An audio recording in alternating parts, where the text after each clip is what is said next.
Welcome back to Klepper's Corner. Today in history. The past is a strange place where empires collapse over seating charts.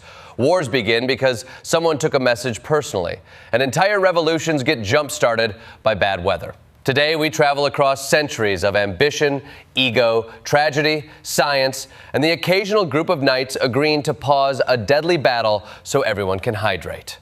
History may be written by the victors, but it's narrated by the weirdest people alive at the time, and occasionally rewritten by people who definitely should not be trusted with a quill. Segment 1. Power plays and political drama. Cleopatra knew branding before branding existed. In 47 BCE, she didn't just negotiate with Julius Caesar. She literally smuggled herself into the palace, rolled up in a rug like the world's most dramatic Amazon delivery. It worked. She reclaimed her throne, secured Egypt's independence for another generation, and somehow convinced Rome that her love life was also foreign policy. Cleopatra was not just a ruler. She was a strategist who understood that perception is power, and if you can control the story, you could control the empire.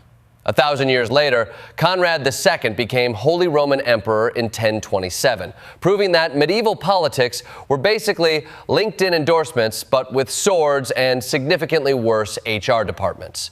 Even the coronation featured a literal seating argument between bishops, because nothing screams divine authority like two grown men fighting over who sits closer to the Pope. Meanwhile, Saladin was appointed Vizier of Egypt in 1169 because rivals thought he'd be easy to control. History repeatedly shows that if someone is described as quiet and underestimated, they are about to conquer something. Saladin unified Egypt and Syria, proving once again that the fastest way to gain respect in politics is to immediately dismantle the system that underestimated you in the first place. Segment 2. Honor, ego, and terrible military decisions. In 1351, 30 French knights fought 30 English knights in a scheduled battle known as the Combat of the 30. Imagine agreeing to fight to the death, but also scheduling a halftime break for wine and stretching. That's medieval CrossFit, with significantly higher stakes and significantly worse liability insurance. The knights fought for honor, loyalty, and apparently hydration strategy.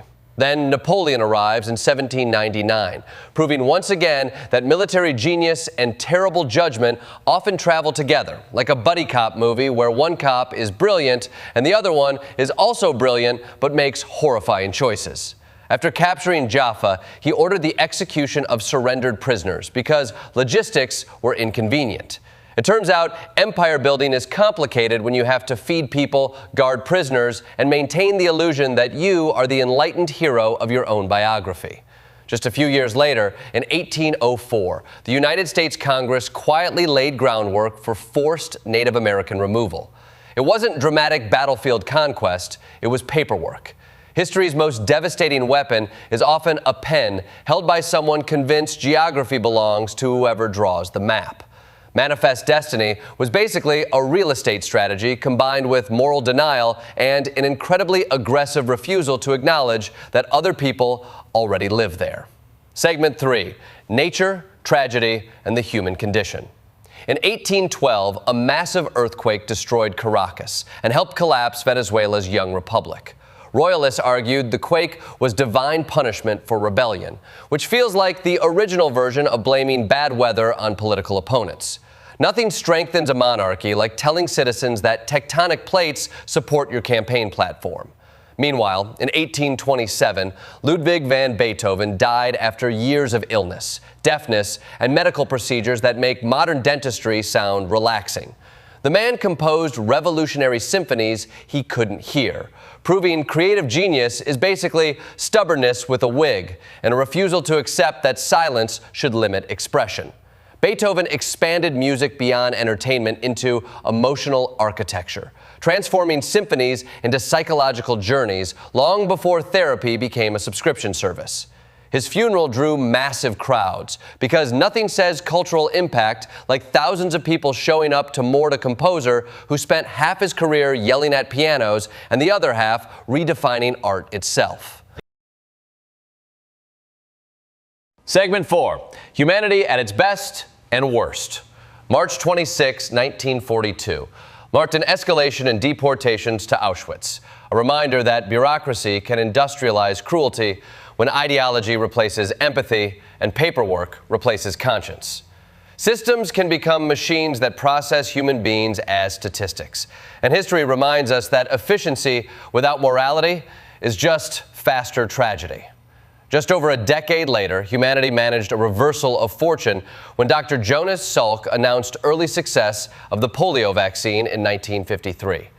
Parents feared swimming pools, playgrounds, and summer itself because polio spread invisibly, turning childhood into a public health gamble.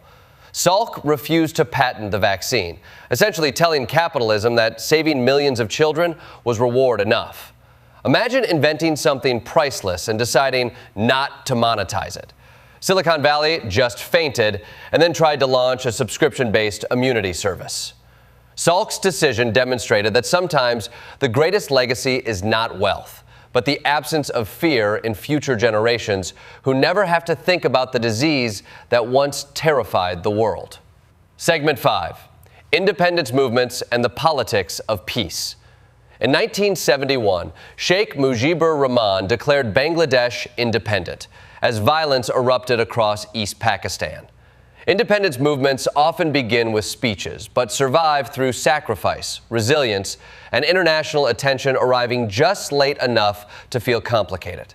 The Bangladesh Liberation War reshaped South Asia and demonstrated that identity, language, and political representation are powerful forces capable of redrawing borders. 8 years later, in 1979, Egypt and Israel signed a peace treaty brokered by Jimmy Carter, proving diplomacy is mostly getting adversaries to sit in the same room long enough to realize endless war is bad for everyone's schedule and extremely bad for national budgets.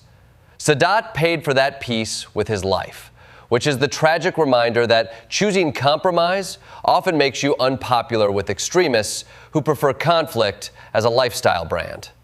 Peace agreements rarely satisfy everyone, but they often prevent history from repeating its most expensive mistakes. Segment 6. Modern belief and the search for meaning. In 1997, authorities discovered the Heaven's Gate mass suicide, a tragedy fueled by isolation, charismatic leadership, and the early internet acting like a conspiracy accelerator before algorithms learned to monetize confusion. The group believed a spacecraft followed a comet, demonstrating humanity's consistent ability to misunderstand both astronomy and metaphors, while maintaining absolute confidence in incorrect conclusions. The internet did not invent strange beliefs, but it definitely upgraded their bandwidth and removed geographic limitations on collective delusion. Every era has its cults, but the late 20th century proved you can combine science fiction, spiritual anxiety, and dial-up internet into something uniquely unsettling.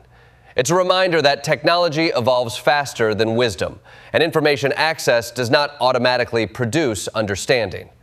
Humans remain remarkably skilled at using advanced tools to reinforce ancient fears, proving progress often upgrades our problems along with our solutions. In conclusion, history is not a straight line of progress, but a chaotic loop of ambition, fear, discovery, ego, and occasional brilliance. Empires rise through strategy and fall through arrogance. Scientific breakthroughs save millions while ideology destroys them. Leaders promise order while humans continue improvising their way through uncertainty. The past may feel distant, but its patterns repeat loudly enough that we should probably start recognizing the reruns, because history rarely repeats exactly, but it absolutely remixes.